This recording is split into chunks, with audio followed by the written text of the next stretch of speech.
கர்த்தருக்கு மகிமை உண்டாவதாக. நாம் இந்த வேதத்துல நாம் சில காரியங்களை நாம் வாசிக்க வேண்டியது, அதை தியானிக்க வேண்டியது நம்ம மேல விழுந்த கடமையா இருக்கிறது. வார்த்தை மட்டும் என்னுடையது, பாக்கியெல்லாம் அவருடையதா இருக்கிறது. சரி, வாசிக்கலாம். அப்போஸ்தலர் எழுதின புத்தகம் 1வது அதிகாரம் 8வது வசனத்தை நாம் வாசிக்க கேட்கலாம். இது தியானத்துக்கான வசனம் அல்ல, ஒரு இன்ட்ரோடக்ஷன். நீங்கள் பலனடைந்து எருசலேமிலும் யூதேயா முழுவதிலும் சமாரியாவிலும் பூமியின் கடைசி பரிந்தும் எனக்கு சாட்சிகளாய் இருப்பீர்களாக அப்படிங்கிற ஒரு வசனத்தை வாசிக்கிறோம். இப்ப ஆண்டவர் சொல்லுகிறார், உன்னதத்திலிருந்து வருகிற ஒரு பலன் நம்மேல் வரும் பொழுது நாம் இந்த உலகத்திலே சாட்சியாக வாழ்வதற்கான ஒரு காரியம் நடைபெறுகிறது என்று சொன்னார். அந்த காரியத்தை பெற்றுக் கொண்டதான சீசர்கள் தான் வல்லமையான காரியங்களை செய்தார்கள் என்று சொல்லி நாம வேதத்துல வாசிக்கிறோம். கர்த்தருடைய நாமம் மகிமைப்படுவதாக. அப்ப ஆண்டவர் எதிர்பார்க்கிற காரியம் என்ன என்று சொன்னால், எனக்கு சாட்சியாக. அப்படிதானே போட்டுருங்க. அந்த வசனத்தை திரும்பி வாசிங்க. நீங்கள் பலனடைந்து எருசலேமிலும் யூதேயா முழுவதிலும் சமாரியாவிலும் பூமியின் கடைசி பரிந்தும். இப்போ நம்முடைய வாழ்க்கை எது என்று சொல்கிறதுங்க? நல்லா சொல்லுங்க. ஆண்டவருக்கு சாட்சியான வாழ்க்கை தான் நம்முடைய வாழ்க்கை. இதைத்தான் இந்த வேதவசனம் நமக்கு சொல்கிறது. ஆமென். ஒத்துக்கிறீங்களா? அப்ப நம்ம வாழ்கிற வாழ்வு யாருக்கு சாட்சியாக இருக்க வேண்டுங்க? தேவனுக்கு சாட்சியாய் வாழ வேண்டும். இதை தான் நம்ம தியானிக்க போகிறோம். தலைகளை தாழ்த்தி ஜெபிப்போம். பரிசுத்தமும் உள்ள எங்கள் நல்ல பிதாவே, இந்த நாட்களில் தியானிக்கிற வசனங்கள் ஆண்டவரே எங்களுடைய உள்ளத்திலே அது விதைக்கப்படட்டும். அது ஆண்டவரே பறவைகளினாலே பொறுக்கிக் கொள்ளாதபடிக்கு, ஆண்டவரே முட்களினாலே நெருக்கிக் கொள்ளாதபடிக்கு, ஆண்டவரே சூடான காரியங்களினால் தீர்ந்து போகாதபடிக்கு நல்ல நிலத்திலே விதைக்கப்பட்டதான விதை அது 30, 60, 100மான பலன் கொடுக்கிறது போல நல்ல நிலமாகி எங்களுடைய இருதயத்திலே உம்முடைய வார்த்தை விதைக்கப்படுவதாக. அது பலன் கொடுக்கட்டும். மீட்பர் இயேசுவின் நாமத்தில் ஜெபிக்கிறேன் நல்ல பிதாவே, ஸ்தோத்திரம். சரி, வாசிக்கலாம். தானியேல் எழுதின புத்தகம் 3வது அதிகாரம் 15வது வசனம். இதுதான் இன்னைக்கு நம்ம தியானிப்பதற்காக தெரிந்து கொள்ளப்பட்ட வசனம். இப்பொழுதும் எக்காலம், நாதஸ்வரம், கிண்ணரம், வீணை, சுரமண்டலங்கள், தம்புரு முதலான கீத வாக்கியங்கள் சத்தத்தையும் நீங்கள் கேட்கும் பொழுது தாழ விழுந்து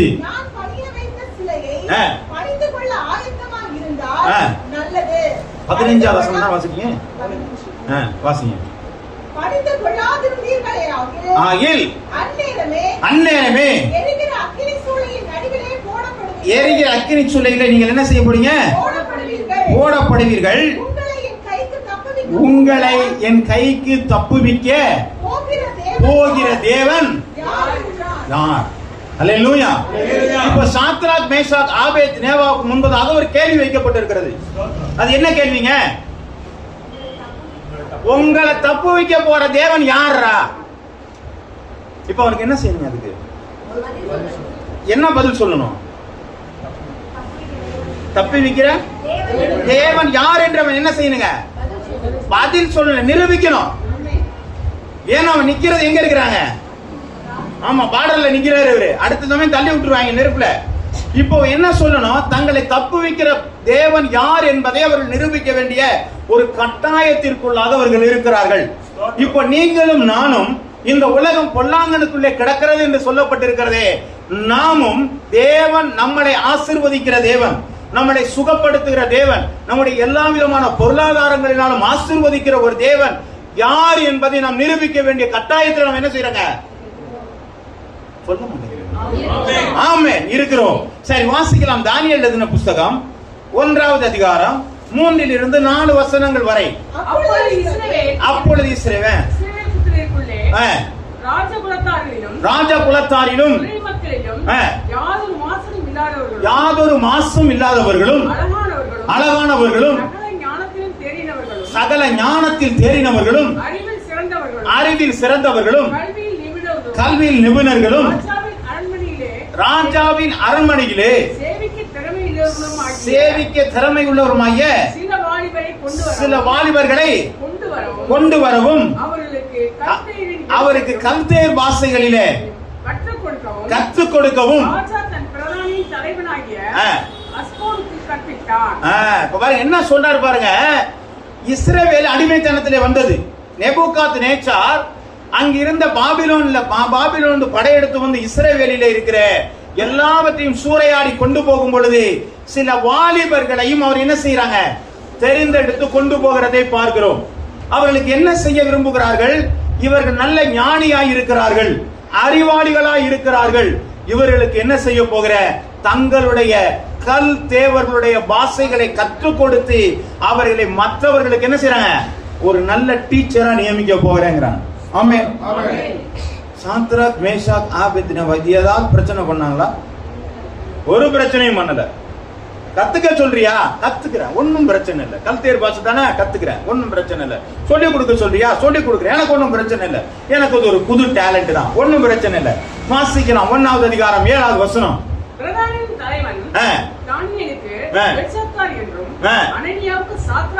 சாத்ராக் என்றும் மேஷாக் என்றும் ஆபத்நேகோ என்றும் மறுபெயரிட்டான். இப்ப என்ன பண்ணிட்டாருங்க, ஏய் உன்னுடைய பேரெல்லாம் வாயில நுழைய மாட்டேங்குது. நாங்களுக்கு வெள்ளக்காரன் பேர்ல நமக்கு என்ன செய்யாதுங்க, நமக்கு நுழையாது. நம்ம பேர் அவனுக்கு நுழையாது. ஒண்ணு கிடக்க ஒண்ணுதான் என்ன பண்ணுவான். அது மாதிரி ஓம் பேர்லாம் எனக்கு வாயில வரல, அதனால இப்ப உன் பேரை என்ன பண்ணிடுறேன், நான் மாத்த போறேன்னு சொல்லி இவர்களுடைய பாபிலோனிய பெயர்களை இவர் என்ன செஞ்சிட்டாங்க, அதுக்கு பதிலா என்ன செஞ்சிட்டாங்க, மாத்திட்டாங்க. ஏதாவது பிரச்சனை பண்ணாங்களா? இல்ல. அவங்கள என்ன பண்ணிட்டாங்க, பாஷையில கத்துக்க சொன்னாங்க, பிரச்சனை இல்ல. பேரை மாத்துறாங்கன்னு சொன்னாலும் பிரச்சனை இல்ல.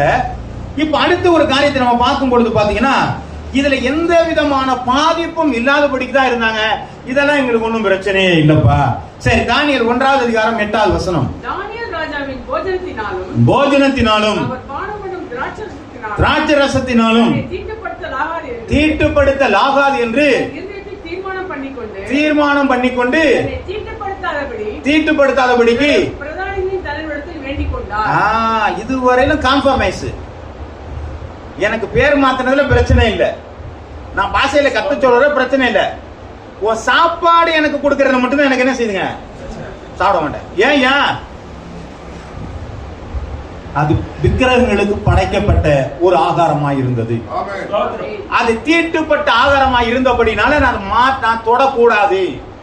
இந்த இடத்துல காம்ப்ரமைஸ் பண்ணல, நாங்க ஒத்து போக மாட்டோம்ட்டாங்க. ஆனா இன்றைக்கு உலகத்துல நம்ம வாழும் பொழுது எல்லா வகையிலும் காம்ப்ரமைஸ் தான். ஆமென். தான் ஞாயிற்றுக்கிழமை எந்த வேலையில்லாலும் பரவாயில்ல, இன்னைக்கு லீவு நாளுங்க. அது ஹாலிடே கிடையாதுங்க, ஹாலிடே. நம்ம எல்லாரும் அது ஹாலிடேயா மாத்தி வச்சுக்கிட்டு என்ன பண்ணிடுறாங்க, வராம போயிடுறோம். அது ஹாலிடே, அந்த காம்ப்ரமைஸ் கிடையாது. No compromise.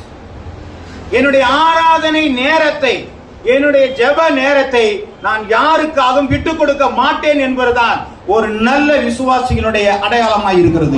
ஹல்லேலூயா. கர்த்தருடைய நாமம் மகிமைப்படுவதாக. எந்த நேரத்தில் நான் கூப்பிடுறியா, வர்றேன். என்ன செய்ய சொல்றியா, செய்யறேன். ஆனா எனக்கு ஆண்டவருக்கு தொடர்புல துண்டிக்கிற காரியம் உன்னிடத்தில் இருக்குமானால் நோ காம்ப்ரமைஸ். ஹல்லேலூயா. அப்ப வாழ்க்கை என்பது ஆண்டவருக்கு நம் வாழ்க்கை வாழும் பொழுது எதோடெல்லாம் ஒத்து போகணும், எதோடெல்லாம் ஒத்து போக கூடாதுங்கிற அறிவு நமக்குள்ளே இருக்குமானால் நாம் பரிசுத்தம் உள்ளவர்களாக இருக்க முடியும். ஹல்லேலூயா. வாசிக்கிற 1 கொரிந்தியர் 10வது அதிகாரம் 28வது வசனத்தை நீங்க வாசிக்கலாம். 1 கொரிந்தியர் 10வது அதிகாரம் 28வது வசனம். ஆயினும் இது விக்கிரகங்களுக்கு படைக்கப்பட்டதென்று உங்களுக்கு சொன்னால் அப்படி அறிவத்தின் நிமித்தம் மனசாட்சி நிமித்தமும் புசியாதிருங்கள். அந்த விக்கிரகத்துக்கு படைக்கப்பட்டுச்சுன்னா நீங்க என்ன பண்ணாதீங்க, போகவே போகாதீங்க. ஆமென். ஹல்லேலூயா. இன்னைக்கு ஒரு சிம்பிளான ஒரு காரியம் சொல்றேன். ஏன்னா இந்த பக்கத்துல இருக்க பழக்க வழக்கங்கள், ஒருத்தர் இறந்துட்டாங்கன்னு சொன்னா அவங்களுக்கு முதல் நாள் என்ன பண்ணுவாங்க, வச்சு அழுகுறது. அந்த வச்சு அழுகுறது என்ன பண்ணுவாங்க, ஒரு போட்டோ வச்சுட்டு என்ன பண்ணுவாங்க, ஆமா ஊர்ல இருக்க பொரி கடலை சுண்டக்கடலை எல்லாமே என்ன பண்ணிடுவாங்க அன்னைக்கு, ஆமா வச்சு படைச்சிட்டு என்ன பண்ணுவாங்க, எல்லாருக்கும் கொடுப்பாங்க. அது என்ன பண்ணாங்க, கொல்லவே கொள்ளாது. நீங்க ஒரு பை எடுத்துட்டு போனா என்ன ஆயிருங்க, ஆமா ஃபுல் ஆயிடும். அந்த அளவுக்கு என்ன பண்ணுவாங்க, இதெல்லாம் விட்டு கொடுத்துட்டு போறதாங்க. ஊரோடு ஒத்து போகணுமா நாங்க, நீங்க ஊரோட ஒத்து போனா அப்படியே போயிட வேண்டியதான். ஏன்னு சொன்னா நம்ம இந்த பக்கத்துல இருக்கிறோங்கிறதுனால இந்த காரியத்தை சொல்றேன். ஏனென்று சொன்னால் ஒரு மனிதனுக்கோ ஒரு விக்கிரகக்கோ படைக்கப்பட்டது நீங்கள் தொடக்கூடாது என்று சொல்லி வேதம் சொல்கிறது. தொடக்கூடாதுன்னா தொடக்கூடாதுதான். ஆமே, அப்படிதானுங்களா? அதான் சொன்னா, நீ எதுல வேணாலும் என்ன சேர்த்துக்கப்பா, ஆனா இந்த விஷயத்துல என்ன சேர்க்காத. ஏன், இது எனக்கு ஆண்டவருக்கு தூரமான காரியம், இதை நான் செய்யக்கூடாது. கர்த்தர் நாம் மகிமைப்படுவதாக. வாசிக்கலாங்க. லேவியராகமம் 11வது அதிகாரம் 7 இருந்து 8 வசனங்கள் வரை. விரிகுழம்பும் இரண்டாக பிரிந்ததுமாய் இருக்கும், அது அசை போடாது, அது உங்களுக்கு அசுத்தமாய் இருக்கும்.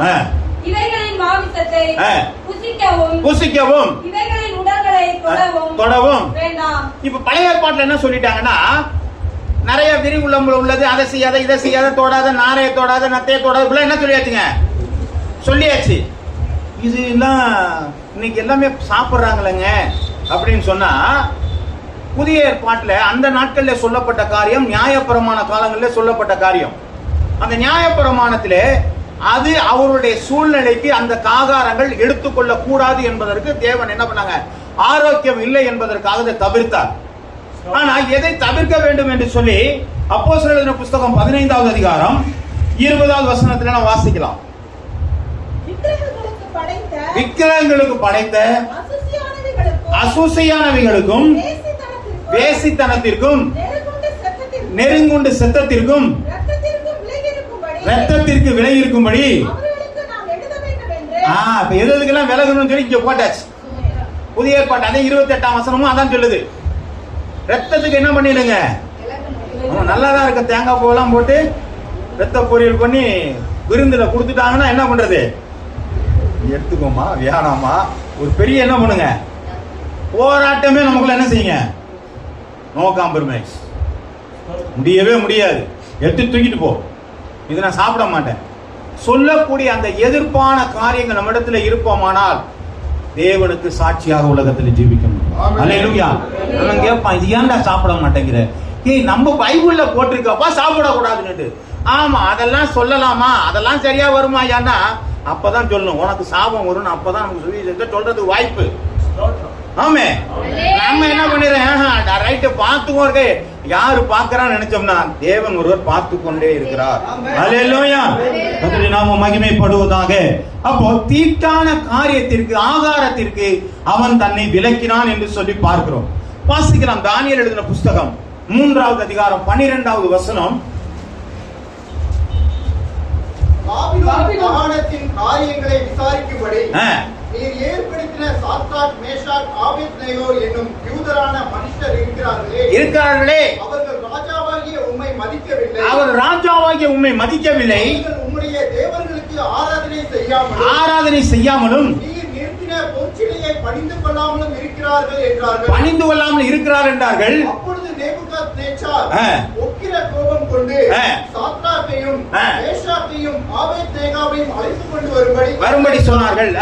அவர்கள் அந்த புருஷரை ராஜாவின் சமூகத்தில், இப்ப பாருங்க, முதல் காரியம் ஆகாரத்திலே தன்னை தீட்டுப்படக்கூடாது என்று சொல்லி அவர்கள் அதை விலக்கி வைத்தார்கள்.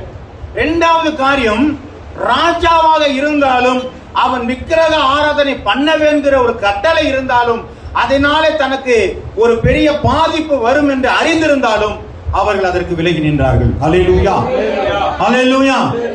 ஏன், நான் ஆண்டவரை தவிர வேற யாரையும் ஆராதிக்க முடியாதியா, உன்னை கொலை செய்ய போறோம், நீ என்ன வேணாலும் பண்ணிக்க, ஆனா நான் என்ன செய்ய மாட்டேங்க, பணிந்து கொள்வதில்லை. இன்னைக்கு நாம நினைக்கிறோம் விக்கிரகத்தை படைச்சா மட்டும்தான் விக்கிரகம் நாம நினைக்கிறோம்.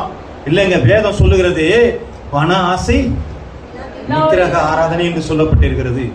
நான் தேவனை தாண்டி எதன் மேலே அதிகமாக நான் பிரியம் வைக்கிறேனோ, என்னுடைய வேலையை நான் அதிகமா பிரியம் வச்சா கூட அதெல்லாம் முடியாதுங்க, நான் எதுவா இருந்தாலும் பரவாயில்ல, நான் வேலை தான் முக்கியம் அப்படின்னு சொல்லி நீங்கள் தேவனை காட்டிலும் முதல் இடத்துல எதை கொண்டு போனாலும் அது விக்கிரக ஆராதனை. ஆமென். அது கணவனை வைத்தாலும் சரி, மனைவியை வைத்தாலும் சரி, பிள்ளைகளை வைத்தாலும் சரி, வேலைகளை வைத்தாலும் சரி, வீடுகளை வைத்தாலும் சரி, பணங்களை வைத்தாலும் சரி, வேற எந்த பொருள்களையும் தேவனுக்கு நிகராக அல்லது தேவனுக்கு ஆண்டவர் மேலான ஒரு ஸ்தானத்தை நீங்கள் எதை கொண்டு வந்தாலும் அது விக்கிரக ஆராதனை. ஆமென். அததான் அவங்க என்ன பண்றாங்க, தேவனுக்கு மேல ஒண்ணும் கிடையாதுப்பா, நான் வணங்க மாட்டேன். வாசிக்கலாம். இப்போ உபாகமம் எழுதின புஸ்தகம் 5வது அதிகாரம் 7 to 10 வசனங்கள் வரை.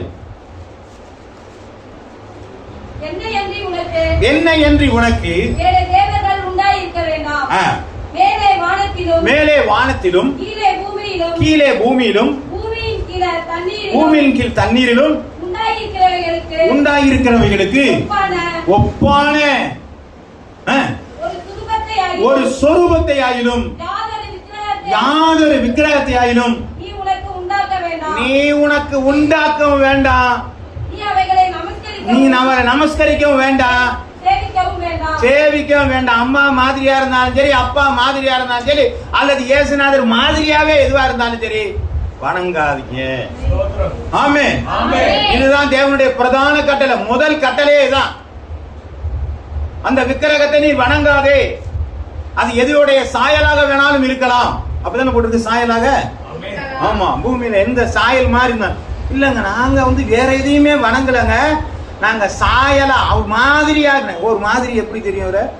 ஏசுநாதரை போய் பார்த்து வந்தோமா, தேவனை போய் பார்த்து வந்தோமா, பவுலை போய் பார்த்து வந்தோமா, மிகால் தேவதூதனை போய் பார்த்து வந்தோமா?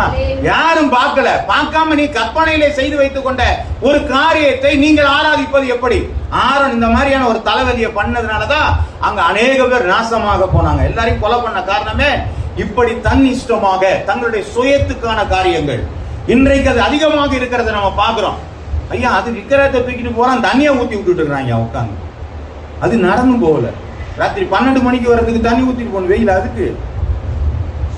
அது இல்லங்க, அது ஊத்தணுங்க. நாம சில காரியங்களை ஏதோ பயந்து செஞ்சுக்கிட்டு இருக்கிறோம். அது செய்யலன்னா நம்மள ஏதோ பிடிச்சிரும்னு சொல்லிடுவோம். ஒன்னும் பிடிக்க முடியாது. உலகத்தில் இருப்பவரை காட்டிலாம், உலகத்தில் இருப்பவரை காட்டிலாம், நீங்க சொல்லுங்க, உலகத்தில் இருப்பவரை காட்டிலாம் எங்களிடத்தில் இருக்கிற பெரிய, நம்ம இடத்துல இருக்கிற பெரிய. அப்புறம் ஏங்க போய் பயந்துட்டு கிடக்கணும்? வீட்டுக்குள்ள வாசல்ல போய் சிலி வச்சுருந்தாங்க. இது எதுவும் துஷ்டது எதுவும் வராது, ஒரு ஒன்றும் வராது. உனக்குள்ளதான் ஆண்டவர் வச்சிருக்காரு, அது எப்படி உள்ள வரும்? ஆமே, அதுதான் சாட்சி இல்லைங்களா? வீட்டுல உணர்ந்து எதையா உன்னை கட்டி விட்டு வச்சுட்டு இல்ல எதுக்குங்க? நான் இல்லைங்க, எதுவும் வரக்கூடாதுங்கிறதுக்காண்டி, துஷ்ட காரியங்களுக்கு வரக்கூடாதுங்க.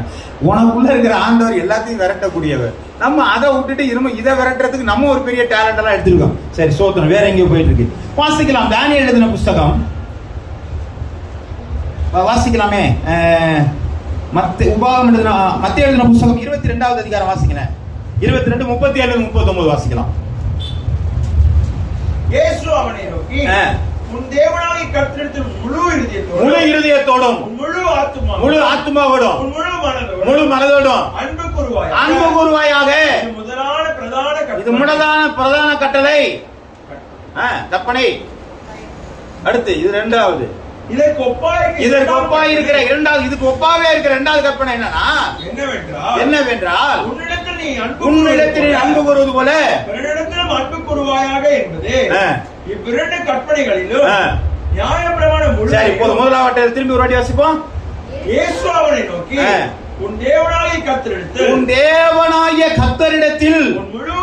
உன் முழு இருதயத்தோடும் முழு ஆத்துமாவோடும் முழு மனதோடும் அன்பு கூறுவாயாக. இது முதலாவது பிரதான கட்டளையை ஒரு விசுவாசி தெரிந்து கொண்டானால் ஞாயிற்றுக்கிழமை அவனுக்கு எந்த இடத்துலயும் வேலை இல்லைன்னு அர்த்தம். ஆமென். கர்த்தருடைய நாமம் மகிமைப்படுவதாக. வேற எந்த இடத்துலயும் வேலை இருக்காது. ஞாயிற்றுக்கிழமை நான் எங்கேயும் போக மாட்டேன், இங்கதாங்க என்னுடைய ஆலயத்துல தான் நாங்க இருப்பேங்க. அதான் ஒரு விசுவாசியோட அடையாளம், அதான் சாட்சி. அவன் எப்படி சாட்சியா நின்னாங்க? சாப்பாட்டுல நான் என்ன வேணாலும் என்ன பண்ண மாட்டேன், சாப்பிட மாட்டேன். நீ ஆண்டவரை தவிர வேற எதையும் வணங்க மாட்டேன். இதுல எல்லாம் நோ காம்ப்ரமைஸ். உன்னோட என்ன பண்ண மாட்டேன், உன்னோட ஒப்புரவாக மாட்டேன். ஆனா நீ பேரை மாத்திக்கிறியா, ஒன்னும் பிரச்சனை இல்லை. பேரை மாத்திக்கிறேன், பாஷையை கத்துக்க சொல்றியா, காத்துக்கிறேன். அதுல எல்லாம் உனக்கு பிரச்சனை இல்லை. எது ஆண்டவருக்கு பிடிக்காதது என்பதை அவன் அறிந்திருக்கிறபடினாலே அவர்களோடு ஒத்து போகாத நிலைமை அவர்களுக்குள்ள இருந்தது. அதுதான் அவர்களை அந்த இடத்துல சாட்சியாக கொண்டு வர ஆரம்பித்தது. சரி, வாசிக்கலாம். தானியேல் எழுதின புஸ்தகம் 3வது அதிகாரம் 15 16 வசனங்கள் வரை நம்ம அந்த தானியேலுடைய இந்த 3வது அதிகாரத்துக்குள்ளேயே தான் நம்ம வாசிச்சுட்டு இருக்கிறோம். வாசிக்கலாம். இப்போதும் எக்காளம், நாதசுரம், கிண்ணறம், வீணை, சுரமண்டலம், தம்புரு முதலான சகலவித வாக்கியங்களின் சத்தத்தையும் நீங்கள் கேட்கும் பொழுது காண விழுந்து நான் பண்ணி வைத்து சிறையை பண்ணி கொள்ள ஆயத்தமாய் இருந்தால் நல்லது. பணிந்து கொள்ளாது இருக்கிறார்கள். அந்நேரமே எரிகிற அக்கினி சூளையின் நடுவிலே போடப்படுவீர்கள். என் கைக்கு தப்பிக்க போகிற தேவன் யார் என்றார். தேவன் யாருங்க? தேவையற்ற வார்த்தையெல்லாம் நமக்கு தேவையே இல்லைங்க. அப்ப ராஜா கேக்குறையே உன்னை பணிய வைக்கிறதுக்கு யாருன்னா உன்னை தப்பு வைக்கிற தேவன் யார்? தேவையில்லாத வார்த்தையான ஏன் பேசிட்டு இருக்கிற? உன்னால என்ன பண்ண? தள்ளல முடிஞ்சா தள்ளிக்க. இதெல்லாம் உன்ட்ட நான் என்ன செய்ய முடியாது? வியாக்கியானம் கொடுக்க முடியாது. நிறைய பேருக்கு நம்ம வியாக்கியானம் கொடுத்துட்டு இருக்கோம். அடுத்த ரொம்ப பண்டிட்டு மாதிரி கொண்டு வந்து ஒருத்தவங்க என்ன பண்ணுவாங்க, பைபிள்ல இப்படி போட்டிருக்கு, இதுக்கு என்ன பதில்? ரொம்ப பெரிய ஆள் கேட்கறவங்க கேட்டீங்கன்னா காயினுக்கு எங்க பொண்ணு எடுத்தான், உனக்கு 2 கொஸ்டின் தெரியும். உனக்கு காயினுக்கு எங்க பொண்ணு எடுத்தான்னு தெரியும். இல்லைன்னா என்ன பண்ணுங்க, விளையாம் தீர்க்கதரிசி பேசின கருதை என்ன மொழி பேசிச்சு? இதுதான் ரொம்ப பெரிய பிரச்சனை உங்களுக்கு. இந்த 2 வசனத்தை வச்சு நிறைய பேர் என்ன பண்ணுவாங்க, ஆர்குமெண்ட்லாம் பண்ணுவாங்க. இந்த மாதிரி தேவையில்லாத ஆள்கிட்ட ஆர்குமெண்ட்டை பண்ணாதீங்க. தேவையே இல்லை. அவன் ராஜாவே பேசினவனா இருக்கட்டும், நீ என்ன வேணாலும் பேசு, ஆனா நான் உன்னோட என்ன பண்ண மாட்டேன். அதுக்கெல்லாம் பதில் எல்லாம் சொல்லணுங்கிற அவசியம்லாம், அதெல்லாம் பதில் சொல்றதுக்கு எனக்கு ஒன்றும் அவசியமே இல்லை பண்ணிட்டான். இதுதான் நம்முடைய பழக்கம். ஒரு நல்ல சாட்சியுள்ள மனிதன் தேவையற்ற தர்க்கங்களுக்கு அவன் விலகுவான். இந்த அருமையான சொல்லின் செல்வர்னு சொல்லி ஒருத்தர் இருக்கிறார், தெரியுங்களா? சொல்லின் செல்வர் சுகி சிவம்னு ஒருத்தர் இருக்கிறார். அவர் ஒரு முறை ஒரு பிரசங்கம் பண்ணும்போது அவர் சொன்னாரு, ஒருத்தன் அவர்கிட்ட போய் கேள்வி கேட்டாராம், ஐயா குளத்துல தீ பிடிச்சிச்சுன்னா மீன் எங்க போகும்னு கேட்டாங்க. குளம், ஆமா, தேவையற்ற கேள்வி. அதாவது தேவையில்லாம நம்மளை போட்டு கிண்டி விடுறாங்களாம். அது மாதிரி என்ன பண்ண, குளத்துல தீ பிடிச்சுன்னா மீன் எங்க போகும்னாங்களாம். அதே மாதிரி அவருக்கு இவங்களுக்கு இப்படி எல்லாம் பதில் சொல்லக்கூடாது. அவர் என்ன சொல்லிட்டாங்க, அந்த மாதிரி சொன்னதா அவர் சொல்றாரு, ஒரு இடத்துல செய்தி சொல்லும் போது சொல்றாரு. அதுதான் குளம் தீ பிடிக்கும் பொழுது மீன் மரம் ஏறிடும் பாருங்க. மீன், ஆமா, நீ சொன்னதுக்கு அப்படிதான் பதில். மீன் மரம் ஏறிடும். அது எப்படி மீன் மரம் ஏறும்? குளம் தீ பிடிக்கும் போது மீன் மரம் ஏறும். புரியுதுங்களா? இந்த தேவையற்ற ஆர்குமெண்ட் யார்ட்டையும் போய் பேசி, இந்த ஆண்டவர் யாரு, அவர் எப்படிப்பட்டவர், அவருக்கு சடமுடி இருக்குதா, அவர் 12வது வயசுல இருந்து 30வது வயசுல எங்க இருந்தா தெரியுமா? உனக்கு இதெல்லாம் தெரியுமா? ஆராய்ச்சியில் தெரியாம இங்க எழுதி வச்சிருக்காங்க. இதுல வேதத்துல இருக்குது, அழகா இருக்கு. ஒரு வாட்டி ஒரு வாட்ஸ்அப்ல ஒரு வாட்டி போட்டு விட்டாங்க உங்களுக்கு எல்லாருக்கும். அதுல என்ன அவங்க சொல்லி இருக்கிறாங்க, அவர் அவரோட கூட இருந்தார், இவர் இஸ்ரேல் நாசரேத் ஊருக்காரன்னு ஊருக்காரனே சாட்டி சொல்லிட்டு இருக்கிறான். இவர் எப்ப 30ஆம் வயசுல வந்து இங்க வந்தாரு, இங்க வந்து பாப்பாவை பார்த்தாரு, அவரை பார்த்தான்னு சொல்லு. இதெல்லாம் நீங்க யாரு சொல்லி அது என்ன செய்யறாங்க, வேதம் சொல்லி இருக்கிறா. ஓகே, நிறைய அந்த மாதிரி தேவையில்லாத வார்த்தைகள். இந்த ராஜா தேவையில்லாத வார்த்தை சொல்றான். அந்த விடுவிக்கிற ராஜா யாருப்பா உங்களுடைய தேவன்? இதெல்லாம் எனக்கு தேவையில்லை. வாசிக்கலாங்க அதை. அதுக்கு அடுத்ததா சரி, மத்தேயு 7:6 வாசிங்க.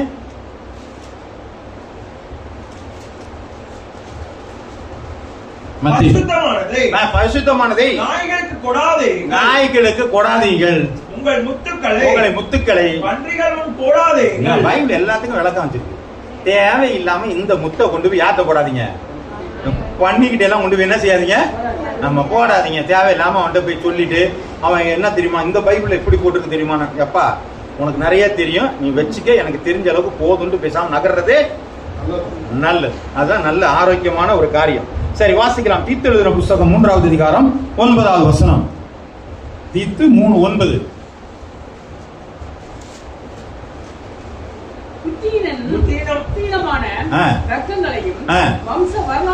வம்ச வரலாறுகளையும் விலகு. என்ன சொல்றாங்க, வாக்குத்தத்தமான வாக்குவாதமான காரியத்தெல்லாம் வச்சு என்ன பண்ணாதீங்க, வாக்குவாதம் பேசிருக்காங்க, விலகிட்டு போயிட்டே ரைட்டுப்பா, நீ சொன்னதெல்லாம் கரெக்டுப்பா, பர்ஃபெக்ட், அது நீயே வச்சுக்கன்னு சொல்லிட்டு என்ன பண்ணுங்க. ஆமா, நீதிமொழிகள் 26:4 வாசிக்கலாம்.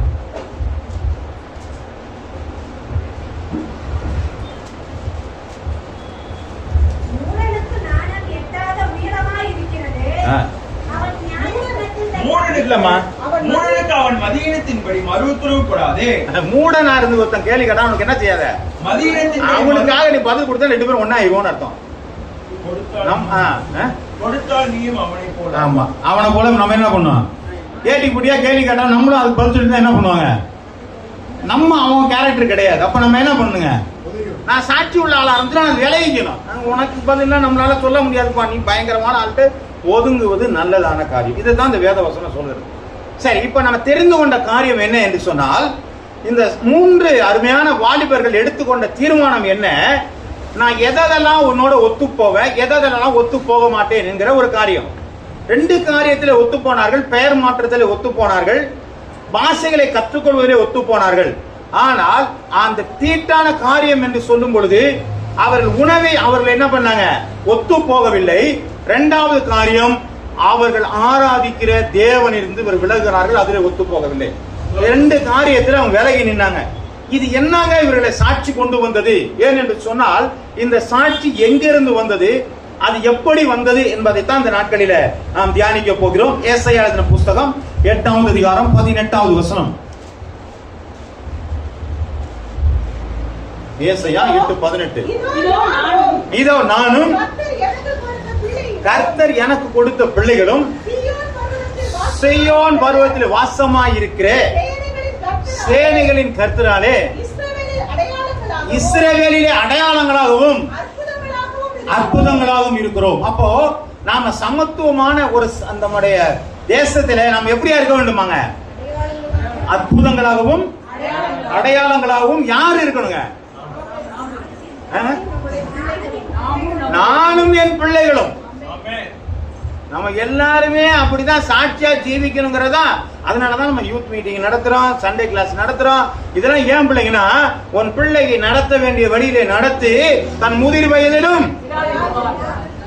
ஆமா, அப்ப நம்ம சாட்சியா ஜீவிக்கணும் தான் இவ்வளவு காரியம் இருக்கு. அப்ப இவர்கள் தங்களுடைய தேவனை சாட்சியாய் நிற்க வைக்கிற ஒரு காரியம் இருக்குது. ஒரு காரியத்தை சொல்றேன். இன்னைக்கு நிறைய இடங்களிலே இன்னைக்கு யூடியூப்ல நிறைய செய்திகளை நாம் என்ன செய்யறாங்க, பார்க்கிறோம். நிறைய இடத்துல பார்க்கிறோம். அவங்க சில அற்புதங்கள் நடந்தது என்று சொல்லி அவர்கள் போட்டிருப்பதையும் என்ன செய்யறாங்க, பார்க்கிறோம் இல்லைங்களா. நமக்குள்ள என்ன வந்துருதுங்க, நம்மளும் கோயாவிட்ட பேசுவோமா, நாங்க ஜெபம் பண்ணாங்க, எனக்கு என்ன உண்டாயிருச்சு, அந்த சகோதரன்ட்ட போய் ஜெபம் பண்ணா போதுங்க, எல்லாம் சுகமாயிருங்க. அந்த சகோதரிட்ட போனா ஜெபம் பண்ணா போதுங்க. எத்தனை பேருக்குள்ள இந்த மாதிரியான எண்ணங்கள் இருந்திருக்கும்னு நினைக்கிறீங்க? எல்லாருக்கும் இல்லையா? அப்ப என்ன பண்ணாங்க, அப்ப அந்த சகோதரன் ஜெபம் பண்ணா சரியா இருக்கும், அந்த சகோதரி ஜெபம் பண்ணா மாறி போய்விடும் என்கிறோம். இதுதான் அடிப்படையான தவறான கொள்கைகள். அது எப்படிங்க தம்பி, தவறான கொள்கைகள். சரி, சோத்திரம் உண்டாவது. வாசிக்கலாம். தானியேல் எழுதின புஸ்தகம் 3வது அதிகாரம் 17 - 18. நாங்கள் ஆராதிக்கிற எங்கள் தேவன் எங்களை தப்புவிக்க வல்லவராய் இருக்கிறார். அவர் எரிகிற அக்கினி சூளைக்கும் ராஜாவாகிய உன்னுடைய கைக்கும் நீங்களாக்கி விடுவிக்கிறார். விடுவிக்காமல் போனாலும் நாங்கள் உன்னுடைய தேவர்களை செய்வதும் இல்லை, பணிந்து கொள்வதும் இல்லை என்று தெரிந்திருக்க. எப்படி பேசுறான் பாருங்க. ஒரு ராஜா கிட்ட பேசுறான். 2வது, தனக்கு முன்பதாக ஒரு பெரிய மரணம் இருக்குது. அப்ப பேசுறேன்னு, நாங்கள் ஆராதிக்கிற தேவன், வாசிங்க, எங்கள் தேவன். அப்ப என்ன சொல்ற, ஆராதிக்கிற எங்கள் தேவன்பா. இந்த 3 பேர் சொல்ற, ஆராதிக்கிற எங்கள் தேவன் எங்களை தப்புவிக்க வல்லவராய் இருக்கிறார். நாங்க ஆராதிக்கிற தேவன் எங்களை தப்பு. யார் தேவன் கேட்டிய, நாங்க ஆராதிக்கிற தேவன். யார சொல்றாருங்க, பேரை சொன்னாரா? பேரை சொல்லல. அவனுக்கும் யாரும் தெரியல, இவனும் பேரை சொல்லல. புரியுதுங்களா? நல்லா சொல்றீங்களா? நாங்கள் ஆராதிக்கிற தேவன் எரிகிற அக்கினி சூளைக்கும் ராஜாவாகிய உன்னுடைய கைக்கும் நீங்களாக்கி விடுவிப்பார்.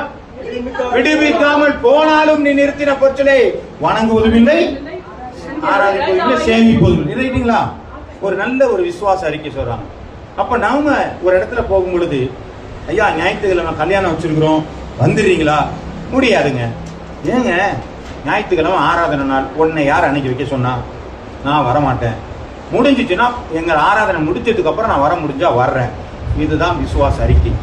இது சொல்ல முடியுங்களா? நம்ம க்ளோஸ் ரிலேஷன், எந்த க்ளோஸ் ரிலேஷனாலும் ஏசுநாதரோட உங்களுக்கு க்ளோஸ் வேற யாருமே கிடையாது.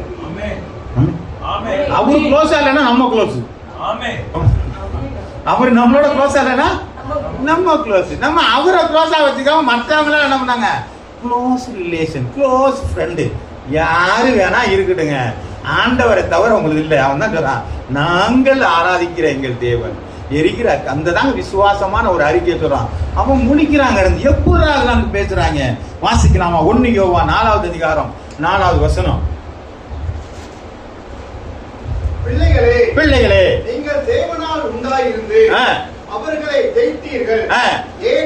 ஏனெனில் உலகத்தில் இருப்பவரை காட்டிலும் நம்மள்ட்ட இருக்கிறவங்க என்ன பண்றாங்க? பைபிள் வசனமே சொல்லிடுச்சு, உலகத்துல இருப்பவரை காட்டிலும் உங்கள்கிட்ட இருக்கதான் பெரியவர். அப்ப நம்மகிட்ட இருக்கிற பெரியவர் நம்ம இருக்கிறாரா இல்லையாங்கிறத நம்ம யாரும் தெரிஞ்சிருக்கல. நம்மகிட்ட ஒருத்தர் இருக்கிறாருங்கிறத மறந்துட்டோம். நம்மகிட்ட இருக்கிற ஒருத்தர் நினைச்சிருந்தோம்னா பாவத்துக்கே போக மாட்டோம். கீழ்படியாம நமக்குள்ள வராது. ஏன்? எனக்குள்ள ஒருத்தர் இருக்கிற, ஐயோ பாதி ஏதாவது சொல்ல போறாருன்னு சொல்லிட்டு நம்ம என்ன பண்ணுவாங்க? என்னை காண்கிறவரை நான் கண்டேன் சொல்லி வச்சாங்களா பேரு. ரைட், பார்க்கலாம். 2 கொரிந்தியர் 13வது அதிகாரம் 5வது வசனம். நீங்கள் விசுவாசமுள்ளவர்களோ உங்களை நீங்களே சோதித்தார்கள், உங்களை நீங்களே பரிசித்து பாருங்கள். இயேசு கிறிஸ்து உங்களுக்குள் இருக்கிறாரா என்று, இயேசு கிறிஸ்து உங்களுக்குள்ளே இருக்கிறாரா என்று உங்களை நீங்களே அறியீர்களா? நீங்கள் உங்களே அப்ப என்ன பண்ணணும்? இயேசுநாதர் எனக்குள்ள இருக்கிறாரா இல்லையான்னு அப்பப்ப என்ன பண்ணணுங்க? நம்ம என்ன பண்ணுங்க? ஆமா, செக் பண்ணிட்டே இருக்கணும். இன்னைக்கு நான் என்னோட ஆண்டவர் இருந்தாரா கொஞ்சம் செக் பண்ணிக்க. நாளைக்கு அடுத்த நாள் வரும்போது ஆண்டவரே என்னோட கூட இருந்தீங்களா? அப்பப்ப நீங்க செக் பண்ணிட்டே இருங்க. ஆண்டவர் உங்களோட கூட வெளியில போயிட்டாருன்னு சொன்னா ஐயோ இங்கே தப்பு பண்ணிட்டு திரும்ப அவரை கொண்டு வந்துருக்கு. ஆமென். அப்ப நீங்க பரிச்சு பார்த்துட்டே இருக்கணும். அவன் சொன்னாங்க நாங்கள் ஆராதிக்க, என்கிட்ட இருக்கிறாருங்கிற ஒரு நம்பிக்கை அவன்கிட்ட இருந்துச்சு. எனக்குள்ள இருக்கிறதை உனக்கு தருகிறேன். அப்ப அவருக்குள்ள இருக்கிறது தெரிஞ்சிருக்கு. நமக்கு சொல்லுவாங்க எனக்குள்ள இருக்கிற ஒரு ஆண்டவர் இருக்கிறான்னு சொல்லணுமாங்க. அப்படி சொன்னோம்னா நமக்கு உண்மையிலே இயேசுநாதர் எனக்குள்ள இருக்கிறாங்க ஆராய்ந்து பார்த்து நமக்குள்ள இருக்கிறாங்கன்னு செக் பண்ணிட்டே இருக்கிறோம்னு அர்த்தம். வாசிக்கலாம். அப்போஸ்தலர் 21வது அதிகாரம் 13வது வசனம்.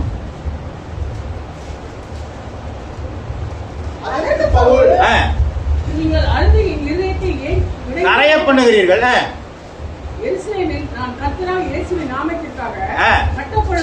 கட்டப்படுவதற்கு மாத்திரமல்ல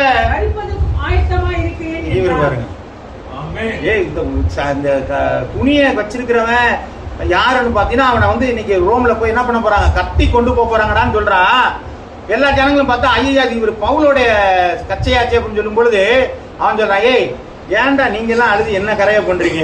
நான் கட்டப்படுவதற்கு மாத்திரமல்ல மரிப்பதற்கும். இன்னைக்கு ஆண்டவர் வந்தா நான் போக ரெடின்னு சொல்லி எத்தனை பேர் சொல்லுங்க? நான் ரெடி இல்ல. அது ஒரு முறை தான் வரும், திரும்பி எல்லாம் வராது. 2வது முறை, செகண்ட் ஷோ, தேர்ட் ஷோ எல்லாம் கிடையாது. ஒரே ஷோ தான், ஒரே ஓட்டா ஓடிட்டு போயிடுவாரு. யாரு ரெடியா போயிட்டு கொண்டு போயிட்டே இருப்பாரு. ஆமா, அதனால அவர் வருகையில எடுத்துக்கொள்ளப்படும். நம்மளாம் என்ன பண்ணணுங்க? ஆமா, ரெடியா இருக்கு. அதனால சொல்றாரு விசுவாசமான அறிக்கை. கட்டப்படுவதற்கு மாத்திரம் இல்ல, நான் சாகரத்துக்கு ரெடி. ஆண்டவரே எனக்கு வருகை வருமா? ரைட் ஆண்டவரே நான் எடுத்துக்கிறேன். ஏய் பேலன்ஸ் அதெல்லாம் ஒரு ஆண்டவர் பாத்துக்காரு. பேலன்ஸே இருக்க கூடாது நம்மள்ட்ட. எல்லாருமே கூட்டிட்டு வந்துடணும். நம்ம மேல தானே வர்றோங்க. புள்ள என்ன சொன்னாங்க? குட்டி புள்ள போனடி எல்லாமே என்ன பண்றாங்க? எல்லாமே தான் மேல போறோமே. அப்புறம் என்ன இருக்கு கீழே? அப்புறம் எதுக்கு கவலைப்படணும்? ஆமே, எதை விட்டுட்டு போனதானங்க கவலை. எல்லாருமே கூட்டிட்டு தானே போறோம். அப்புறம் நமக்கு என்னது கவலை? அந்த அளவுக்கு நம்ம நம்பிக்கை என்ன இருக்குதுங்க? ஆண்டவரே வருகையை வருமானால் நாங்கள் எடுத்துக்கொள்ளப்பட போகிறோம். யார் எடுத்து? நான் எடுத்துக்குவேன், பண்டாட்டி எடுத்துக்கொள்வாங்க, பிள்ளை எடுத்துக்கோங்க. Very good. அப்ப நான் இங்கேயும் பார்த்துக்குவேன் அங்கேயும் பார்த்துக்குவேன். அந்த அறிக்கை நம்மகிட்ட இருந்துச்சுன்னா, அந்த ஒரு உறுதி மனப்பான்மை நம்மகிட்ட இருந்துச்சுன்னா நான் சரியா இருக்கணும்னு அர்த்தங்க. சரி, வாசிக்கலாம். தானியேல் 3வது அதிகாரம் 22வது வசனம். ராஜாவின் கட்டளை கடுமையா இருந்தபடியினாலும் சூளை மிகவும் சூடாக்கப்பட்டிருந்தபடியினாலும் அக்கினி ஜுவாலையானது சாத்ராக், மேஷாக், அபத்நேகோ என்பவர்களை தூக்கி கொண்டு போன புருஷரை கொண்டு போட்டது. பாருங்க, இவனை யார கொண்டு போய் தூக்கி போட்டாங்களோ அவனு செத்து போயிட்டாங்க. ஆமே, ஆமா, இவங்களை சாகடிக்கணும் போனாங்க, தூக்கிட்டு போனவன் செத்து போயிட்டான். வாசிக்கலாம், பிலிப்பியர் 4:6 எடுத்து வாசிங்க.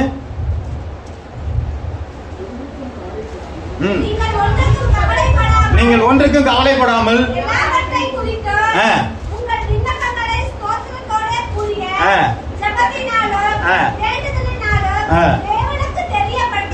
பாருங்க, தூக்கிட்டு போன செத்து போயிட்டான். அப்ப இவன் உளுந்தடிச்சு உடையாந்துருக்க வேண்டியதானே? சொல்ல புரியுங்களா இல்லையாங்க? தூக்கிட்டு போனவன் செத்து போயிட்டாங்க, இவன் உயிரோட தானே இருக்கிறான். தூக்கி கொண்டு போட போறன்னு போடவே இல்லை, போட போறதுக்கு முன்னாடி இவன் செத்து போயிட்டான். உளுந்தடிச்சு உடையாந்துட வேண்டியதானே? போகல. ஏன்? ஒண்ணுக்கும் கவலைப்படல, எதுவா நடந்தா நடந்துட்டு போகுது. இன்னொரு வசனம் கூட இருக்கு நமக்கு, 4வது அதிகாரம் பிலிப்பியர் 4:11-13 வாசிங்க. பவுல் அழகா சொல்றாரு, என் குறைச்சலினாலே நான் இப்படி சொல்லுகிறதில்லை, எந்த நிலைமையில் இருந்தாலும் மனோரம்யமாக இருக்க.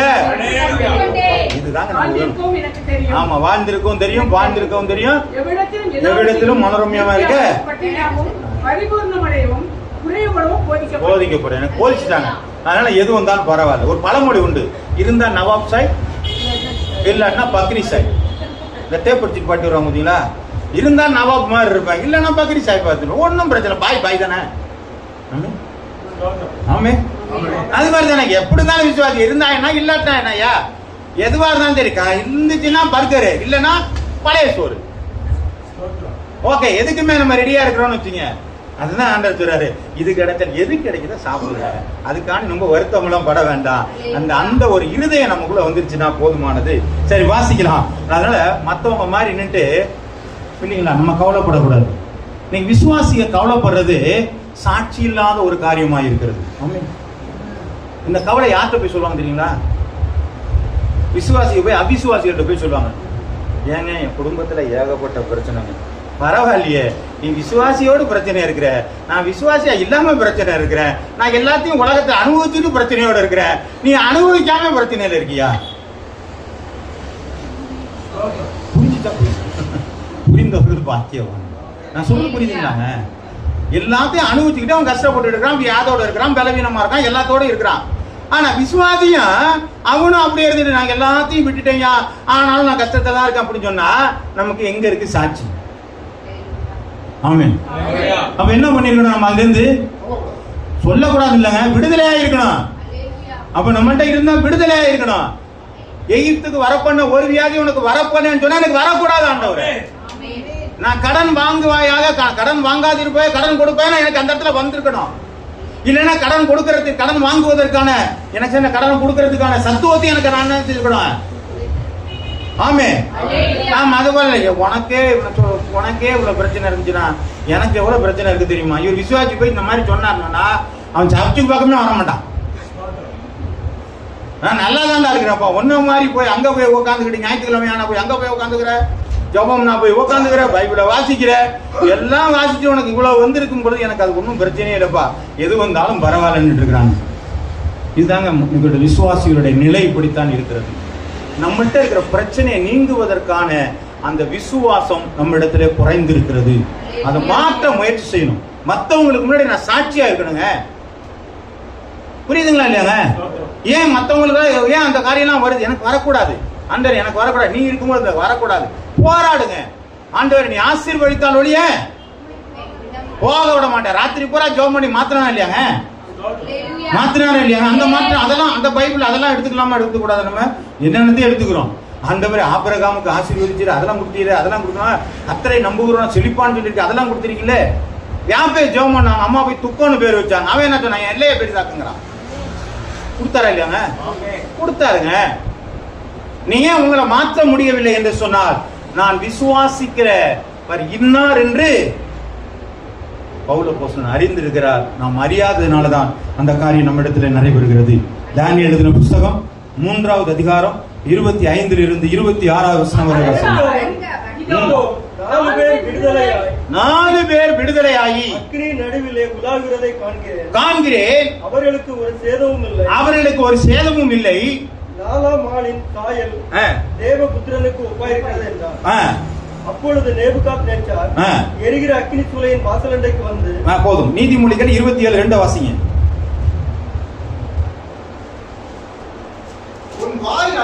உன் வாய் அல்ல புறஜாதியான உன்னை போட்டு நீ ஏன் புகழ்ந்துட்டு இருக்காத. நான் யார் தெரியுமா? எனக்கு எவ்வளவு தெரியுமா தெரியும்? நான் எவ்வளவு ஒன்னு நீ புகழாதையா, மத்தவன் உன்னை புகழணும். இப்ப யாரு புகழ்ந்தது? 3 பேரை போட்டீங்கன்னா 4வது ஒரு ஆளை பாக்குறீங்க. 4வது தேவதூதனை போல இருக்கப்பா. அறிக்கை யார்கிட்ட இருந்து வந்துச்சுங்க? ராஜா கிட்ட இருந்து அறிக்கை வந்துச்சு. இப்போ இவர்களுடைய காரியம் எப்படி மாறுதுறாங்க? திருப்பி அந்த வசனத்தை வாசிங்க. 26.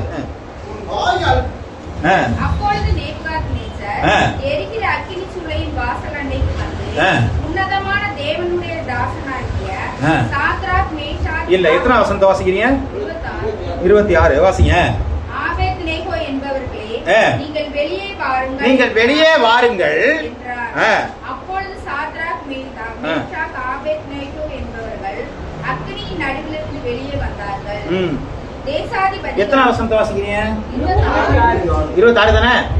வாசிங்க வாசிங்க வாசிங்க. முடிஞ்சிச்சா? சரி ரைட். இப்ப மத்தேயு 5:16 எடுத்து வாசிங்க.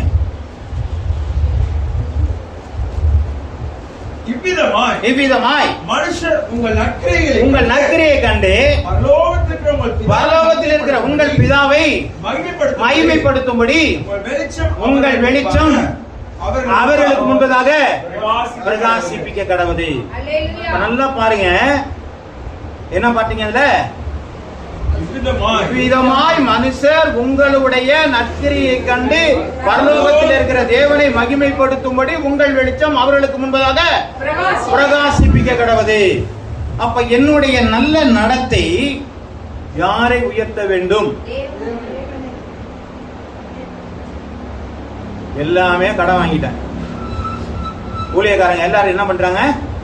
கடன் வாங்கியாச்சு. என்ன கடன் வாங்கி இருக்கிறோம்? முதலாவது கடன் என்ன? வசனம் கடன். நீங்க எல்லாம் யாரு? கடவுளுடைய பிள்ளைகள். கடன். நான் சொல்றது புரியுதுங்களா? நான் வாங்கின வேத வசனம் கடன். இது யார் கொடுத்ததுங்க? கடவுள் கொடுத்தது. கடவுள் கொடுத்தது. நீங்க எல்லாம் யாருங்க? கடவுள் கடவுள் கொடுத்தது. புரியுதா இல்லையா? நான் யாரு? கடவுளுடைய வேலைக்காரன், ஊழியக்காரன், வேலைக்காரன். அப்ப எல்லாமே யாருதுங்க? இதுல எனக்கு என்ன வந்துச்சு? நான் சொல்றது புரியுதா? எனக்கு என்ன புரியுதா இல்லையா? புரியலையா? என்ன மேல் விழுந்த கடமையே நான் சொல்லல. இதுல எனக்கு ஏதாவது வந்திருக்கா? எனக்கு எதுவும் வரணும்னு சொன்னா அது தேவன் என்கிட்ட வரணும். ஏன்னா நான் அவருடைய வேலைக்காரன். இன்னைக்கு நாம செய்யற ஒரு காரியத்தை அந்த வேலையில நம்ம என்ன பண்ணணும்னா கவனமா இருக்கிறது என்னன்னா, நான் பேங்க்ல வேலை செய்யறேன். நான் என்ன செய்யறேன்? பேங்க்ல நான் வேலை செய்யறேன். நான் கேஷியரா உக்காந்து இருக்கிறேன். என் கையில கட்டுக்கட்டா காசு இருக்கு. எங்க சொந்தக்காரன் ஒருத்தர் வர்றாரு. என்னப்பா ஒரு லோனுக்கு வேணுமே. என்ன லோன் வேணும்? நான் மோட்டார் சைக்கிள் வாங்கணும், அதுக்காக லோன் வேணும். இதுக்கு ஏன்டா லோனு? இந்த கையில ஒரு 2 கட்டை தூக்கி கையில கொடுத்து போய் வாங்கிக்கையா, ஒன்னும் பிரச்சனை இல்லை. பண்ண முடியுங்களாங்க? பண்ண முடியாது. ஏன் பண்ண முடியாது? முதல் போட்டவன் வேற. அப்படிதானுங்க? நான் சொல்றது புரியுங்களா? கவர்மெண்ட் முதல் போட்டிருக்கு. அதுல ஒரு வேலைக்காரர் கேஷியர். அவர் என்ன பண்ணலாம்? அந்த வேலையை தான் செய்யலாம். சம்பளம் கவர்மெண்ட் கொடுத்துரும். அவரு கொடுத்த வேலையை மட்டும் தான் நம்ம என்ன செய்யணுங்க? செய்யணும். அப்ப அந்த இடம் கவர்மெண்ட் கொடுத்துருக்கு. வேலைக்கு பேனா முத கொண்டு உட்காரதுல இருந்து ஃபேன்ல இருந்து காசுல இருந்து எல்லாத்தையும் கவர்மெண்ட் கொடுத்துருச்சு. இந்த எல்லாத்தையும் நீ வச்சுக்கிட்டு நீ கவர்மெண்ட்டுக்காக வேலை பார்த்தீங்கன்னா கவர்மெண்ட் உனக்கு என்ன செய்யுங்க? சம்பளத்தை கொடுத்துரும். ஆனா இன்னைக்கு எல்லாத்தையும் ஆண்டவர்கிட்ட இருந்து திருடிக்கிட்டு இன்னைக்கு அவங்க ஊழியக்கார பேர் எடுத்துக்கிட்டு இருக்கிறான். அதுல விசுவாசிகள் ஏமாந்துட்டு இருக்கிறாங்க. சொல்றது கவனமா கேளுங்க.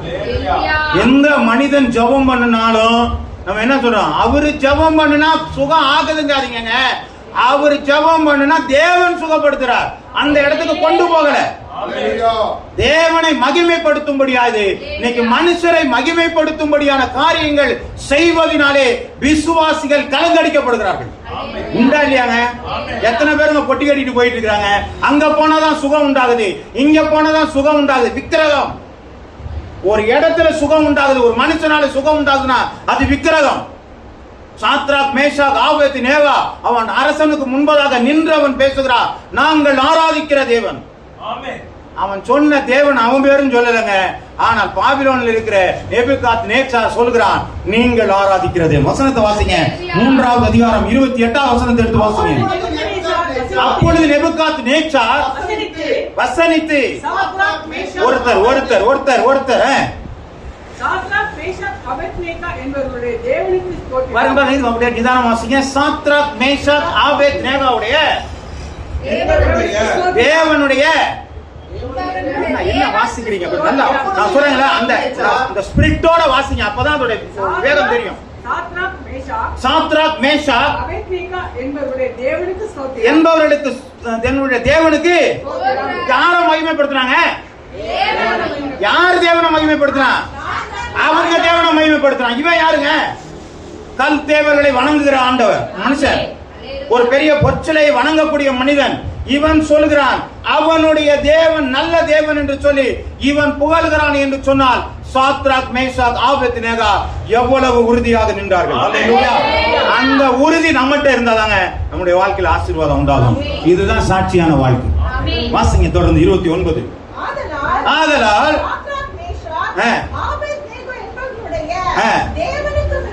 தேவனுக்கு விரோதமாக தூஷண வார்த்தையை சொல்லுகிற எந்த ஜனத்தாலும், எந்த ஜாதியானாலும், எந்த பாஷைக்காரனானாலும் துண்டித்து போட கணவன். இவன் கன்வெர்ட் ஆயிட்டான். இவன் நடக்கிற நடைய பார்த்துட்டு இவன் என்ன பண்ணிட்டாங்க? ஒரு வசனத்தை மிஸ் பண்ணிட்டீங்க, நான் வாசிக்கிறேன். அந்த வசனத்தை நீங்க வாசிக்காம விட்டுட்டீங்கன்னு நினைக்கிறத. இல்ல இல்ல இல்ல, நான் இருங்க வாசிக்கிறேன். தானியேலில் அவர்கள் தங்களுடைய தேவனை தவிர வேறொரு தேவனையும் சேவித்து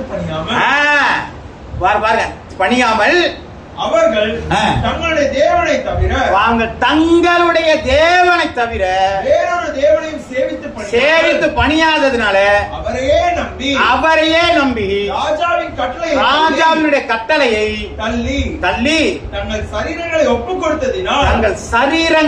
கொடுத்ததினாலே அவர் தமது தூதனை அனுப்பி தாசரை விடுவித்தார். எவ்வளவு நல்ல வார்த்தை. அவன் நின்னதுனால தேவனுடைய அசைவு உண்டாயிடுச்சு. இவன் அங்கே நிக்கிறான். என்ன வேணாலும் நடத்து, எது வேணாலும் செய்ய. அங்க தேவனுடைய அங்க என்ன பண்ணுங்க, அங்க அசைவு உண்டாகி ஒரு ஆளை கொண்டது நிப்பாட்டி என்ன பண்ணிட்டாங்க, ஒரு பெரிய மாற்றத்தை உண்டாக்குறான். யார் சொன்னதுங்க அத? அந்த வசனம் யார் சொன்னது? நேபுகாத்நேச்சார் சொன்ன வசனம். இவனுடைய நல்ல நடத்தை, இவ்விதமாய் மனுஷர் உங்களுடைய நற்கிரியை கண்டு பரலோகத்தில் இருக்கிற தேவனை மகிமைப்படுத்த வேண்டும். ஆமென். கர்த்தருடைய நாமம் மகிமைப்படுவதாக. ஒரு மனிதன் ஜெபம் பண்ணினா சுகம் உண்டாகுதுன்னா அது தேவனாலே சுகம் உண்டாகுதே தவிர மனுஷராலே உண்டாவது அல்ல. ஆமென். பவுல் அப்போஸ்தலன் பார்த்து சொல்றாங்க, சட்டையை கிழிச்சுக்கிறான், அவனுக்கு போய் பூமாலைய போடுறாங்க, மெர்க்குரிங்கிறாங்க, யுப்பித்தர்ங்கிறான். ஏய், அதெல்லாம் கிடையாது, நானும் உங்களை போல ஆளுதான். தேவன்கிட்ட திரும்புங்க. அங்க போய் பாருப்பா. நம்ம ஆளுங்க என்ன பண்ணிடுறாங்க, யூடியூப்ல போட்டு இத்தனை பேர் சுகம் அடைந்தார்கள், எல்லோரும் இத்தனாம் தேதி வாருங்கள், நாங்கள் உங்களுக்காக நாங்கள் நெற்றில் ஜெபிக்கிறோம், எல்லாரும் இங்க வாங்க. யாரு மகிமைப்படுறா? அதுக்கு நம்ம போறது யாரு? இப்ப இது வேதத்திற்கும் இந்த நடக்கைக்கும் வித்தியாசம் இருக்கிறதா இல்லையா? அப்ப புரிஞ்சுக்கிட்டா ரைட். அப்ப எந்த இடத்துல நம்ம சரியா இருக்கோம் நம்ம புரிஞ்சுக்கணும். எந்த மனுஷனாலும் நடக்காதுங்க, தேவனாலதான் எல்லாம் நடக்குது. எல்லாமே கடன் தான். எல்லாமே நம்ம என்ன பண்றோம், இப்ப அவர்கிட்ட இருந்து வாங்கி நம்ம பேரை எடுக்கிறதா ஃப்ராடுன்னு அர்த்தம். அப்படித்தானுங்களாங்க. இன்னொருத்தர் எடுத்து நம்ம செலவு பண்ணி நம்ம பேர் வாங்கிட்டு நமக்கு பேர் என்ன? பிராடு. வசனம் அவருடையது, ஜனங்கள் அவருடையது, கிருபை அவருடையது, திறமை அவருடையது, உயிர் அவருடையது, இடம் அவருடையது, எல்லாமே கொடுத்தது அவருடையது. அப்ப எல்லாத்தையும் வாங்கிட்டு எனக்கு பேர் வச்சுக்கிட்டேன்னு சொன்னா எனக்கு பேர் என்னங்க? கொஞ்சம் ஹார்டு தான். பேர் என்னங்க? தைரியமா சொல்ல ஃப்ராடு. அங்க யாரு பேர் வரணுங்க? நாகமான குஷ்டரோகி வந்தாருங்க. குஷ்டரோகி வந்தோன்னு எலிசா என்னங்க பண்ணாரு? அப்படியே குடிச்சு அப்படியே ஓடி போயிரு. எப்படி சொன்னாருங்க? வர்றவனை பார்த்தா என்ன பண்ணாருங்க? அப்படியே யோர்தான்ல முழுகிட்டு அப்படியே போச்சுது. இங்க வராத. இவர் ஏதாவது எலிசா வந்து அவன் என்ன சொல்றான்? எண்ணெயை வச்சு தேய்ச்சி கொஞ்ச நேரம் ஜெபம் பண்ணி எல்லாம் கொடுப்பாரு. அவன் எதிர்பார்த்துக்கிட்டு இருந்தான். இவரு சொன்ன என்ன பார்க்கவே வேணாப்பா, அப்படியே குடிச்சிட்டு அப்படியே போச்சுப்பா அப்படின்னா. எவ்வளவு கேஷுவலான ஆளுங்க. அவன் கேட்டான், அவன் கொஞ்சம் மண்ணள்ளிட்டு போவான்னு. அவன் புரியுதாங்க? இந்த மண்ணள்ளிட்டா போ, அந்த கடவுளுடைய மண்ணள்ளிட்டா போறேன்டாப்பாங்கிறான். பாருங்க, அப்ப எவ்வளவு தூரம் வேதத்திலே தேவனை மட்டுமே மகிமைப்படுத்திக் கொண்டிருந்தார்கள். யோவான் தன்னுடைய தரிசனங்களை காணும் பொழுது அந்த தரிசனங்களை கொடுத்த தேவதனுடைய காலில் விழுகிறாங்க. ஏய், நீ இப்படி செய்யாதபடிக்கு பார், உன்னோடு சேர்ந்து நானும் ஒரு ஊழியக்காரன்கிறான். தேவன் போனியா? தேவனை பாரு, நீ என்ன பாக்குறேங்கிறான். இப்ப எல்லாரும் தேவனை நோக்கி பார்க்க சொல்லும் பொழுது இன்னைக்கு அநேகர்கள் மனுஷர்களை பார்த்து கொண்டு நாம் வீணான காரியங்களுக்குள்ளே போகிறோம். நம்முடைய நடக்கை தேவனை மாத்திரம்தான் மகிமைப்படுத்துமே ஒழிய நம்மளை மகிமைப்படுத்த கூடாது. நான் செஞ்சிட்டேன், நான் ஆராதிச்சிட்டேன், இது என்னுடைய, இது யாருக்கு கொடுத்தது? இந்த வசனம் பேசுற வசனம் ஆண்டவருடையது. இதுக்கு கொடுத்த ஞானம் யாருடையதுங்க? அவரு கொடுத்த ஞானம். பேசுகிற திறமை யாருங்க? அவரு கொடுத்துற பேசுற. இதுல எனக்கு எங்க வந்துச்சு? எல்லாமே ஓசி. எனக்கு கிரேடு வரணும், எனக்கு கிரெடிட் வரணும், அங்க இருந்தா கிரெடிட் வரணும். மத்தவங்கள்ட்ட என்ன செய்ய வரக்கூடாதுங்க? கிரெடிட் வரக்கூடாது. மத்தவர்கள் என்ன பண்ணாங்க? சூப்பரா பேசுறேன், அத்தோட நிறுத்திட்டு போயிருங்க. அது தேவனுடைய வார்த்தை உங்களுக்குள்ள எப்படி வந்திருக்குன்னு பாருங்க. அவர் பேசினாதான் அசையும், மற்றதெல்லாம் அசையாதெல்லாம் கிடையாது. யாரு பேசினாலும் அசையும், ஏன்னா அது தேவனுடைய வார்த்தை. அல்லேலூயா. அப்ப நாம நடக்கிற ஒவ்வொரு காரியங்களும் தேவனை மகிமைப்படுத்துகிறதாக இருக்கிறதா, தேவனுடைய நாமத்தை உயர்த்துகிறதா இருக்கிறதா என்பதை பார்க்கிறோம். ரெண்டு பேருமே தேவனை பத்தி பேசல இல்லைங்களா? யாரு பேருன்னு சொல்லல. உன் தேவன் ஏன் தேவன் சொன்னாங்க. நம்ம தெய்வம் நல்ல தெய்வம். அல்லேலூயா. வாசிப்போம் 1 யோவான் 5வது அதிகாரம் 4வது வசனம். 1 யோவான். அவர்கள் உலகத்துக்குரியவர்கள் ஆகியால் உலகத்துக்குரியவைகளை பேசுகிறார்கள். உலகத்துக்குரிய உலகத்தில் உள்ளதாங்க பேசுவான். ஆதாய தொழில பாக்குறவன் ஆதாயத்தை பத்தி தான் பேசுவான். நாங்க ஆவிக்குரியவர்களா இருந்தா ஆவிக்குரியவர்களா தான் பேசுவோம். அப்படின்னா என்ன பண்ணுவோம்? எனக்கு எது நடந்தாலும் தேவனுக்கு மகிமை உண்டாவதாக. அல்லேலூயா, அல்லேலூயா. நீங்க நிறைய சொல்லிட்டு, அவங்க ஜெபம் பண்ணா எனக்கு சுகம் உண்டாகும், இவங்க ஜெபம் பண்ணா சுகம் உண்டாகும், நீங்க ஜெபம் பண்ணாலும் சுகம் உண்டாகும். ஆமே. யாராவது ஏதாவது சொல்லியிருக்கிறாரா? ஆண்டவர் சில விசுவாசியெல்லாம் நடக்கும் அடையாளம்னு எதையாவது மாற்றி சொல்லியிருக்கிறாரா? அவங்கள்ட்ட போய் கேட்டு சீசர்கிட்ட போய் ஜெபம் பண்ணுங்க, அவங்க சுகமாக்குவாங்க. அதெல்லாம் ஒன்றும் கிடையாது. எல்லாம் நமக்குள்ளே எல்லாத்தையும் என்ன பண்ணியிருக்காங்க? ரச்சிருக்கிற. நாம வெளிப்படுத்தணும். இவர்கள் வெளிப்பாடு மற்றவர்களை தேவனை மகிமைப்படிய வைத்தது. அல்லேலூயா. நாம என்னைக்குமே நம்ம செய்கள் நம்முடைய தேவனை உயர்த்தணும். நான் இன்னைக்கு ஆண்டவருக்கு வரானா இல்லையா? ஞாயிற்றுக்கிழமை வேணா அவர் சர்ச்சு இது என்ன பண்ண மாட்டாருங்க, வேற எந்த இடத்துக்கும் வரமாட்டார். ஏன்? அவங்க ஆராதிக்க போய் விடுவார்கள். அது தேவனை மகிமைப்படுத்துகிறதா இருக்கும். ஆமே, அதான் உண்மை. இவங்க ஏன் லஞ்சம் வாங்க மாட்டாங்க? இவங்க பைபிள்ல லஞ்சம் வாங்க கூடாதுன்னு கேட்டிருக்கு. அவங்க சொன்ன கட்டளையை நிறைவேற்றுகிறார்கள். தேவனுடைய நாமம் மகிமைப்படணும். அங்க மனுஷன் மகிமைப்படக்கூடாது, தேவன் மாத்திரம் தான் மகிமைப்படணும். வாசிக்கலாம், புத்தகத்துல வாசிங்க. 2 கொரிந்தியர் 2வது அதிகாரம் 14 to 15 வசனங்கள் வரை. கிறிஸ்துவுக்குள் எப்பொழுதும் எங்களை வெற்றி சிறக்க பண்ணி, எப்பொழுதும் எங்களை வெற்றி சிறக்க பண்ணி, எல்லா இடங்களிலேயும் எங்களை கொண்டு அவரை அறிகிற அறிவின் வாசனையை வெளிப்படுத்துகிற தேவனுக்கு. திரும்பி ஒரு வாட்டி வசனம் வாசிக்கலாமா?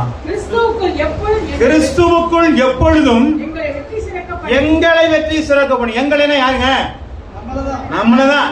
எங்களை வெற்றி சிறக்க பண்ணி எல்லா இடங்களிலேயும் யாரை கொண்டு? எல்லா இடங்களிலும் எங்களை கொண்டு அவரை அறிகிற. அப்ப எங்களை கொண்டு நம்ம வீட்டுல மட்டும் கிடையாது, நம்ம சொந்தக்காரங்க வீட்டுல இருக்கலாம், ஃப்ரெண்டு வீடா இருக்கலாம், வேலை செய்யற இடமா இருக்கலாம், எல்லா இடங்களா இருக்கலாம். எல்லா இடங்களிலும் எங்களை கொண்டு அவரை அறிகின் அறிவின் வாசனையை வெளிப்படுத்துகிற தேவனுக்கு வாசனை வீசணும். மாம்பழம் படுத்துச்சுன்னா என்ன பண்ண முடியாது, ஓட்டி பூட்டி எல்லாம் வைக்க முடியாது. பலாப்பழம் படுத்துச்சுன்னா ஆமா என்னமோ வாசனை அடிக்குது சொல்லுவாங்களா இல்லையாங்க? அப்ப வாசனை வெளியில வந்துருதா இல்லையாங்க? நம்ம வாசனை மற்றவங்களுக்கு தெரியணும், இது தேவனுடைய வாசனைப்பா. அவங்க அப்படிதான் இருக்காங்க. நற்கந்தங்களாக நல்ல வாசனை உள்ளவர்களாக விசுவாசிகள் இருக்க வேண்டும். சாத்ராக் மேஷாக் ஆபேத்நேகோவோட வாழ்க்கையில தங்களுடைய அந்த எந்த இடத்துல ஆண்டவருக்கு நிலைச்சு நின்னாங்களோ அந்த நிலைத்தல் இன்னொரு மனிதனை கன்வெர்ட் பண்ணிடுச்சுங்க. இவர்களுடைய தேவனை அல்லாமல் வேற தேவனை யாரும் பணியக்கூடாது, நமஸ்கரிக்க கூடாது என்று சொல்லி தேசத்துக்கு அவங்க என்ன பண்ணிட்டாங்க? இப்ப நம்மளை பார்த்து மற்றவங்க மாறுறாங்களா, கேட்கிறாங்களா? இவங்கெல்லாம் ஒரு கிறிஸ்தவனா? நிறைய பேர் பார்த்து அப்படிதான் கேட்டுறாங்க இல்லையா? இவங்கெல்லாம் ஒரு கிறிஸ்தவங்க, இவங்கெல்லாம் ஒரு விசுவாசியா? எல்லாம் வேணாலும் தெரிவாங்க. சர்ச்சில் இருக்கும்போது ஒரு மாதிரி இருக்கிறாங்க, வெளியில் வந்தா ஒரு மாதிரி. ஒரே மாதிரி தான் நாங்கள் நற்கந்தங்கள், வாசனை வீசுகிறோம். ஒரு விசுவாசியினுடைய நல்ல இயல்பு, அவர்களுடைய நடக்கை மற்றவர்களை தேவனிடத்தில் இழுக்கக்கூடியதாக, கொண்டு வரக்கூடியதாக மாற வேண்டும். அதை தாங்க இந்த தானியேல் 3ஆவது அதிகாரத்தில் பார்க்கிறோம். அவங்களுடைய நல்ல நடத்தை, உறுதியான வைராக்கியம், மரணமே பக்கத்துல நிக்குது, கவலையே படாம ஆண்டவருக்கு என்று நிலைக்கும் பொழுது, எங்கள் தேவன் எங்கள் தேவன், ஒரு நாள் காம்ப்ரமைஸ் கிடையாதுக்கும் பொழுது மற்றவனை தேவனிடத்தில் கொண்டு வருகிறது. நாம் அப்படி நிற்போமானால் கர்த்தர் நம்முடைய வாழ்க்கையிலும் தேவனை உயர்த்துகிற பல காரியங்களை, அற்புதங்களை நம்மளால செய்ய முடியும். ஆமென். இதுல என்ன ரகசியம் இருக்குங்க? என்ன கண்டுபிடிச்சீங்க? என்ன கண்டுபிடிச்சீங்க? சரி,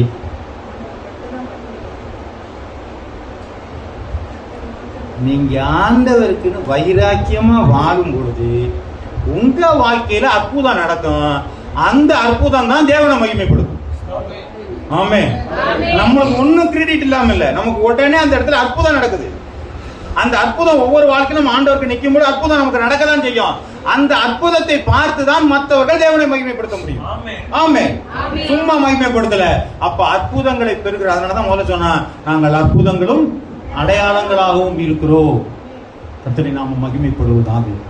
தானியேல், சாத்ராக், மேஷாக், ஆபேத்நேகோ போல நாம் வைராக்கியமாய் வாடும் பொழுது நம்முடைய ஒவ்வொருடைய வாழ்க்கையிலும் அற்புதங்கள் நடக்கும். அந்த அற்புதங்கள் தேவனிடத்தில் அநேகரை கொண்டு வரப்போகிறதா இருக்கிறது. கர்த்தர் தாம் இந்த வசனங்கள் மூலமாக ஆசீர்வதிப்பாராக.